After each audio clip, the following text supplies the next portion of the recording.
गरीब साध साध सब नेक हैं, आप अपनी ठोरे। जो सतलोक ले जाएंगे वो साधु कोई और।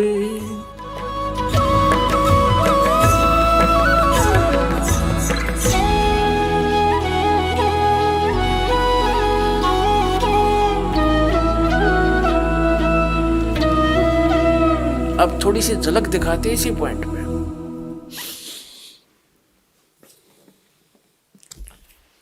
ये देखिएगा, ये देवी पुराण है।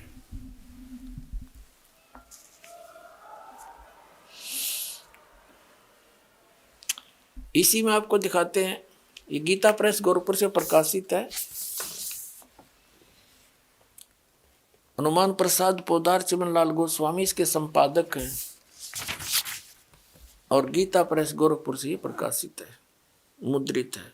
आप जी को थोड़े से सत्संग में इन सभी ऋषि महर्षियों की तलाशी लेकर दिखा दूंगा, ये कितने विद्वान थे और क्या ज्ञान दिया करते थे। ये देखिएगा, ये चौथा स्कंद है और 243 पृष्ठ पे व्यास जी कहते हैं कि प्रहलाद की बात सुनने के पश्चात शुक्राचार्य ज्ञान दृष्टि से सब कुछ देखकर प्रसन्न हो गए। उनका मुख मुस्कान से भर गया। उन्होंने दैत्यों से कहा, दानवों, तुम मेरे यजमान हो, भक्त हो, तुम्हें न तो डरना चाहिए और न पाताल में ही जाना चाहिए। अपने सत मंत्रों के प्रभाव से मैं तुम्हारी रक्षा कर लूंगा। धर्म के मर्मज महाशयो, प्राचीन समय में ब्रह्मा जी के मुख से मैंने जो बात सुनी है उसे बता रहा हूं, सुनो। यह वचन बड़ा ही हितकर है, सत्य और अटल है। उन्होंने कहा था कि होने वाली बातें अवश्य होकर रहती हैं। धरातल पर कोई भी ऐसा सुयोग्य पुरुष नहीं है जो प्रारब्ध को विफल बनाने में समर्थ हो सके। विपरीत समय के कारण इस समय तुम्हारी शक्ति अक्षीण हो गई है। अतः एक बार तो तुम्हें देवताओं से परास्त होकर पाताल में जाना ही पड़ेगा। समय सदा बदलता रहता है। कुछ ही दिन पूर्व तुम सम्राट रह चुके हो। पुण्यात्मा, इनकी देखिए दोगली बात कैसी है। अब जैसे इन दैत्यों के गुरु शुक्राचार्य माने जाते हैं। पुण्यात्मा, हम प्रहलाद जी को एक परम भक्त मानते हैं और जो साधना उस परम भक्त ने करी थी, विष्णु जी की उपासना की, उस साधना से फिर वो स्वर्ग में गया, उसके बाद सम्राट हो गया, राजा बना, और फिर झगड़ा उनके साथ आपस में युद्ध हो गया राक्षसों और देवताओं का।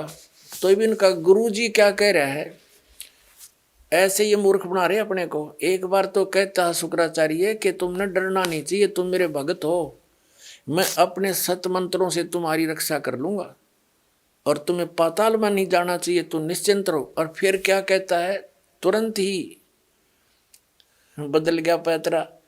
कहता एक बात तो अटल है, मैंने ब्रह्मा जी से सुनी थी, इनके ज्ञान का जितने भी ये ऋषि महर्षि हुए हैं, जितने ये सभी श्री ब्रह्मा जी के द्वारा बताए ज्ञान को फाइनल मानते हैं। ब्रह्मा जी ना आप नहीं पता मैं कहाँ से उत्पन्न हुआ। तो ये क्या बताता है कि मैंने ब्रह्मा जी के मुख से सुनी है और ब्रह्मा जी को ये वेदों का सबसे बड़ा ज्ञाता मानते हैं। क्या कह रहा है कि मैंने ब्रह्मा जी से मुख से एक बात सुनी थी कि जो होनहार हो करेगी और प्रारब्ध के कर्म टल नहीं सकते, वो तो भोगने पड़ेंगे। एक बार फिर तुमने देवताओं से हार के पाताल में तो जाना ही पड़ेगा। फिर तेरे वो सतमंत्र का बाढ़ में गए। मूर्ख बनाओ ये। फिर पढ़ो एक बार। अब ये चौथा स्कंद पढ़ रहे हैं हम श्री देवी पुराण का। व्यास जी बता रहे हैं, लेखक जो पुराणों के लेखक हैं, प्रहलाद की बात सुनने के पश्चात शुक्राचार्य ज्ञान दृष्टि से सब कुछ देखकर प्रसन्न हो गए। उनका मुख मुस्कान से भर गया। उन्होंने दैत्यों से कहा, दानव तुम मेरे यजमान हो, तुम्हें न तो डरना चाहिए और न पाताल में जाना चाहिए। मैं अपने सतमंत्रों से प्रभाव से तुम्हारी रक्षा कर लूंगा। और फिर आगे तुरंत क्या कहे कि धर्म के मर्मज महाशय, प्राचीन समय में ब्रह्मा जी के मुख से मैंने जो बात सुनी है सो बता रहा हूँ, सुनो। यह वचन बड़ा ही सत्य, हितकर, सत्य और अटल है। उन्होंने कहा था, होने वाली बातें अवश्य होकर रहती हैं। धरातल पर कोई भी ऐसा सुयोग्य पुरुष नहीं है जो प्रारब्ध को विफल बनाने में समर्थ हो सके। विपरीत समय के कारण इस समय तुम्हारी शक्ति क्षीण हो गई है। अतः एक बार तुम्हें देवताओं से परास्त होकर पाताल में जाना ही पड़ेगा। फिर वो तेरे सतमंत्र कित गए, ये न्यो मूर्ख बना रहे, देख तुरंत झूठ बोल रहा है। एक बार तो छाती कूट रहा है, मैं अपने सतमंत्रों से ठीक तुम्हारी रक्षा कर दूंगा, तुमने नहीं जान दूंगा। अब इनको जाना ही पड़ेगा। वो तो आ गया अंत इनका। अब दूसरा दिखाता हूं। अब देवताओं के गुरु बृहस्पति की आपको वार्ता सुनाते हैं, इनका ज्ञान दिखाते हैं। 5वां स्कंद, वही देवी भागवत 282 पृष्ठ पे हम पढ़ेंगे। यहां से व्यास जी कहते हैं, देवराज इंद्र की बात सुनकर बृहस्पति जी उनसे कहने लगे। इंद्र को सलाह दे रहे हैं कौन? देवताओं के गुरु बृहस्पति जी। अब यहां आ जाते हैं, हम अपने मतलब की बात पढ़ेंगे 283 पृष्ठ पे।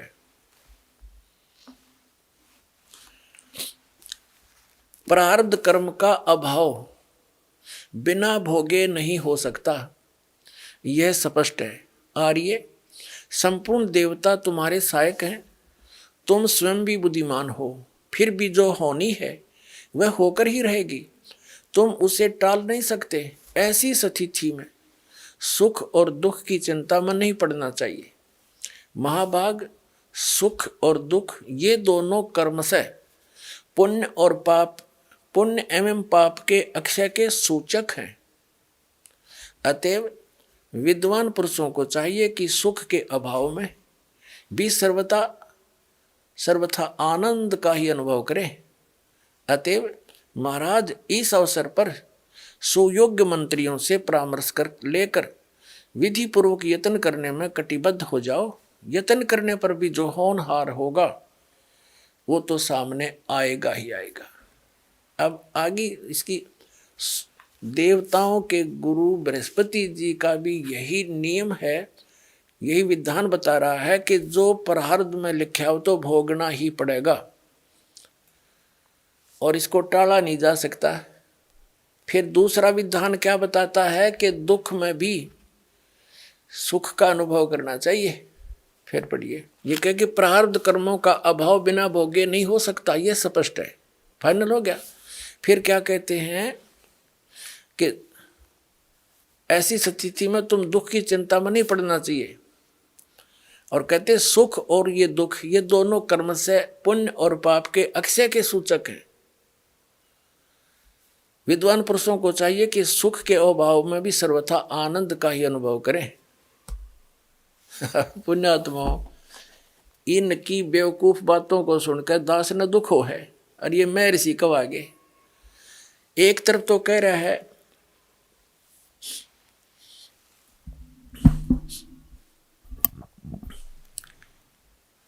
कि प्रारब्ध के कर्म तो भोगने पड़ेंगे, फिर कह रहा है कि सुख के अभाव में भी सुख के अभाव में भी आनंद ये महसूस करना चाहिए। बता कर इनकी, अब किसी के पेट में दर्द हो जा है और मारा चिल्लावा बेचारा पड़ा और उसको इन्हों कहना तू अब दुख में भी सुख का अनुभव कर। जब वह पीड़ा मिटे गोली दवाई खाने से तो तब वो सुख का अनुभव कहने तो सुख का अनुभव हो जाएगा। तो इनके ऐसे विधान हैं। अब देवताओं के गुरु और राक्षसों के गुरु दोनों का विधान बता दिया, फाइनल हो गया। उधर से महर्षि स्वामी रामानंद जी भी यही बता रहे हैं। और एक इस कलयुगी महर्षि के 2 वचन और सुना दूं। ये सारे एक के कुएं का पानी था।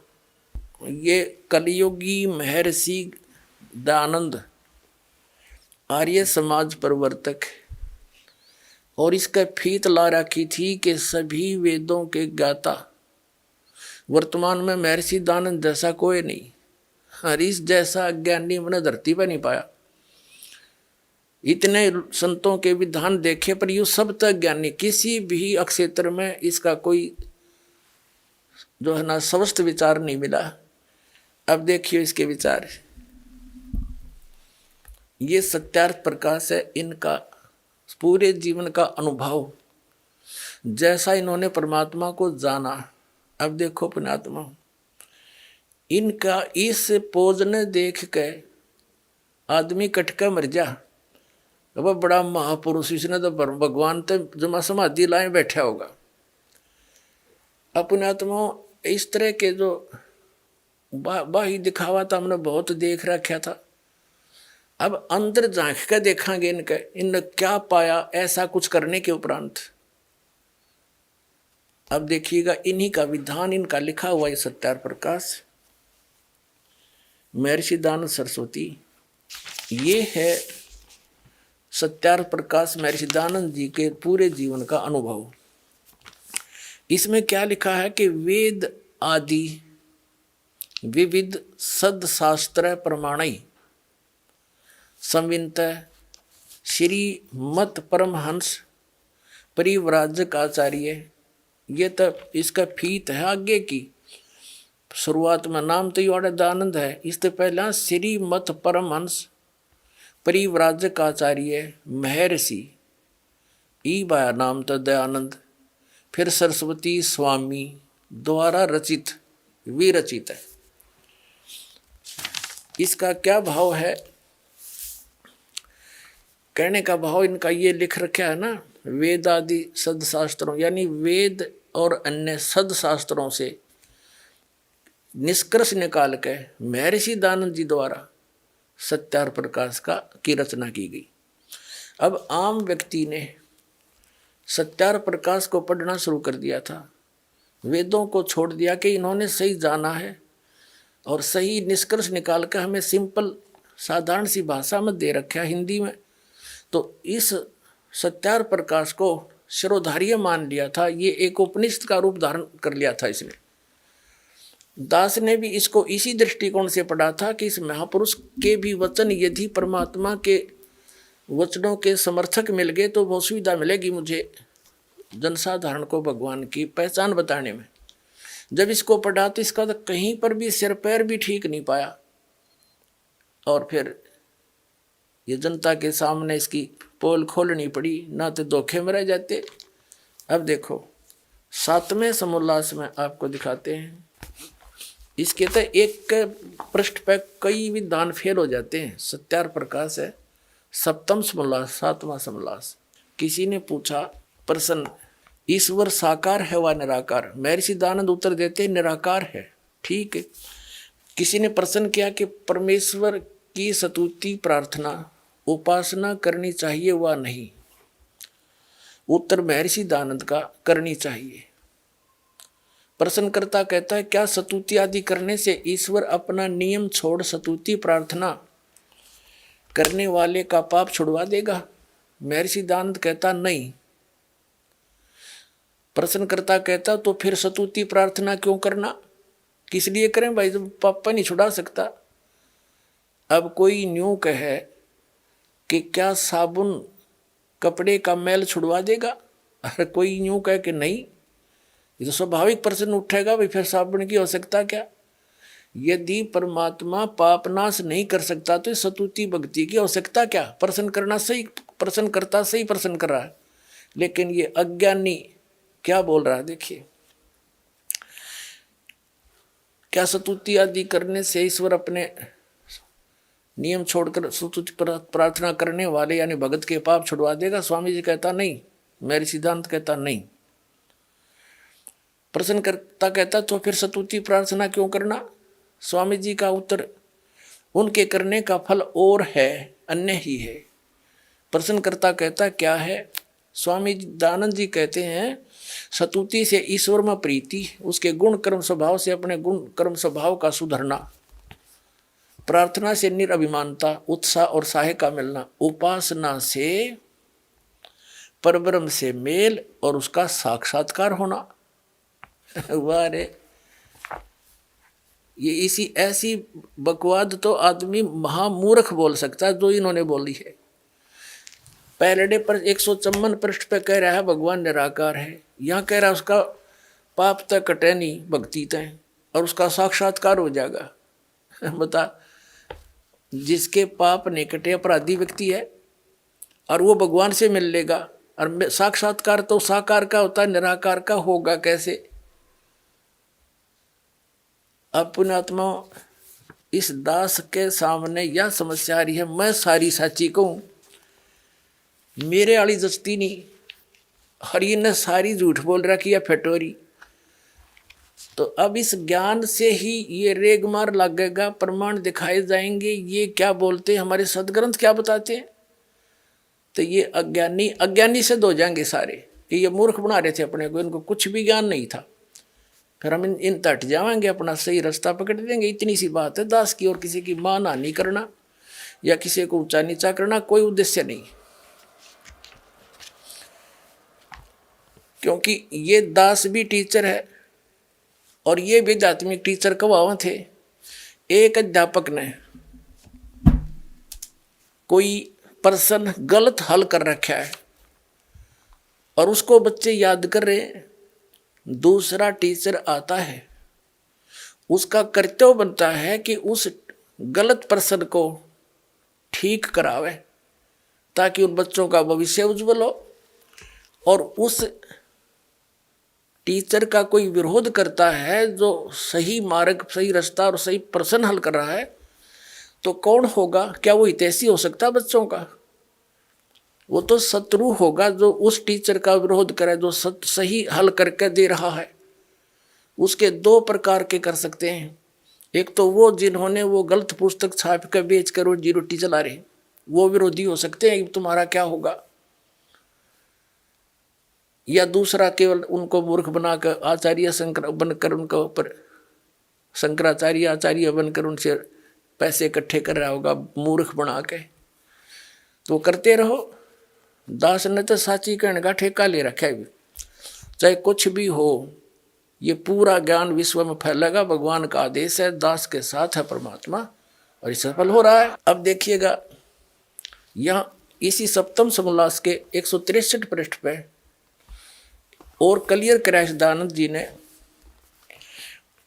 प्रश्नकर्ता कहता कि ईश्वर अपने भक्तों के पाप अक्षमा करता है वा नहीं? मेरे सिद्धांत कहता नहीं, क्योंकि जो पाप अक्षमा करे तो उसका न्याय नष्ट और सब मनुष्य महापापी हो जाएं, क्योंकि उनको पाप करने में उत्साह निर्भयता हो। जैसे कोई राजा अपराधियों के पाप क्षमा करे तो वे अधिक अधिक अपराध पाप करने लगे, और जो अपराध नहीं करता वह भी अपराध करने लगे से न डरेगा। इसलिए सब कर्मों का यथावत फल देना ईश्वर का काम है, अक्षमा करना नहीं। स्पष्ट कर दिया। पुण्यात्माओं, पहले तो इसके इस विधान को फेल करते हैं कि राजा यदि पाप माफ कर दे अपराध तो दूने अपराधी हो जाए। जैसे एक बार पंजाब राज्य में नौजवान बच्चे किसी से भ्रमित होकर के और एक मिसगाइड हो गए थे, उग्रवाद फैल गया था। तो सरकार ने एक फैसला, एक आदेश जारी किया था कि जो मुख्य धारा में आ जाएगा बच्चा, पहले गलती होगी सो होगी किसी के धोखे भ्रमित करने से, तो उनके सब अपराध क्षमा कर दिए जाएंगे और वो सही नागरिक बनकर रहेगा। तो सभी के सभी आकर के उन्हें समर्पण कर दिया। सरकार ने ऐसा ही किया, जो गलती बन गई थी बच्चों से माफ कर दी, अब वो नेक नागरिक हो गए। यदि उनको सजा देता दूना और उग्रवाद बढ़ जाता। तो कहने का भाव ये है कि पहले तो ये विधान फेल कर दिया दानद का। आपने एक बहुत वेल नोन सी एक लेडी थी, औरत थी, बहन, जिसको फूलन देवी कहा करते थे।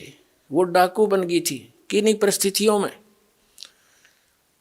और जब सरकार ने उससे कहा कि यदि तू आगे अपराध नहीं करेगी तेरे पिछले सारे माफ कर देंगे, तो उसने समर्पण कर दिया, स्वीकार कर ली और वो MP तक बन गई, मेंबर ऑफ पार्लियामेंट तक बन गई थी वो लड़की बहन। तो पहले तो इस दयानंद की मोटी बुद्धि यहाँ फेल होगी, जो ये कहता है कि राजा से कर दे वैसा, उसको कैसे और अपराध करने लग जाएंगे। नहीं, ये परमात्मा का विधान है। जैसे गलती से बगैर ज्ञान के आपने जो गलतियां कर दी वो माफ करेगा, आगे सतर्क कर दिया जाएगा, ऐसा ज्ञान दिया जाएगा कि फिर से ऐसी गलती ना करना, फिर ये दुख आपको फिर हो जाएंगे, तो फिर ऐसी गलती कोई नहीं करता। तो ऐसे ही अब दूसरा जो प्रश्न है कि साधक के पाप, साधना से भगवान पाप नाश नहीं करता, तो क्या यह बुद्धिमान व्यक्ति बात कर सकता है और कहता है इससे और फल हो जाता है, और अन्य ही फल है। अन्य क्या फल है कि उपासना से परमात्मा का साक्षात्कार हो जाता है और परमात्मा को निराकार बताते हैं महर्षि दयानंद। इसका तो कितना सर पैर नहीं, किसी भी ज्ञान, किसी भी बात का कोई स्टेटस नहीं। अपने आत्मा जैसे कोई रोगी है, डॉक्टर के पास जाता जिसने बहुत बड़ा बोर्ड लगा रखा है, और उससे कहे कोई कि भाई क्या औषधि खाने से रोग नाश हो जाएगा, और वो डॉक्टर ये कहे कि भी औषधि खाने से रोग तो समान ही हो सकता, तो स्वाभाविक है व्यक्ति पूछेगा फिर औषधि खाने का फायदा क्या। और वो ये कहे डॉक्टर पद पर की फीत लाया हुआ व्यक्ति कि औषधि खाने से अन्य लाभ हो जाएगा। प्रश्नकर्ता कहेगा भाई अन्य क्या लाभ होगा, कि पहलवान बन जाएगा। किसी अगर TB हो रही हो है, वो पहलवान बनेगा रोग से, वो रोग कटे जब आप पहलवान हो जाएगा वो।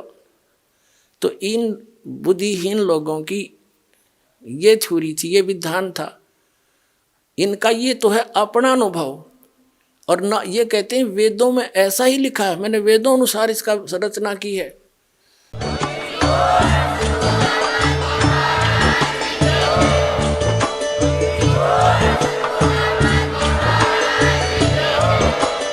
आप सुन रहे थे जगत गुरु तत्वदर्शी संत रामपाल जी महाराज जी के मंगल प्रवचन। अधिक जानकारी के लिए विजिट कीजिए हमारी वेबसाइट www.jagatgururampalji.org। संत रामपाल जी महाराज जी के शुभ आशीर्वाद से पूरे विश्व भर में 500 से भी ज्यादा नाम दीक्षा केंद्र हैं, जिन पर संत रामपाल जी महाराज जी द्वारा ऑनलाइन निशुल्क नाम दीक्षा दी जा रही है। अपने नजदीकी नाम दीक्षा केंद्र का पता करने के लिए संपर्क करें 8222880541।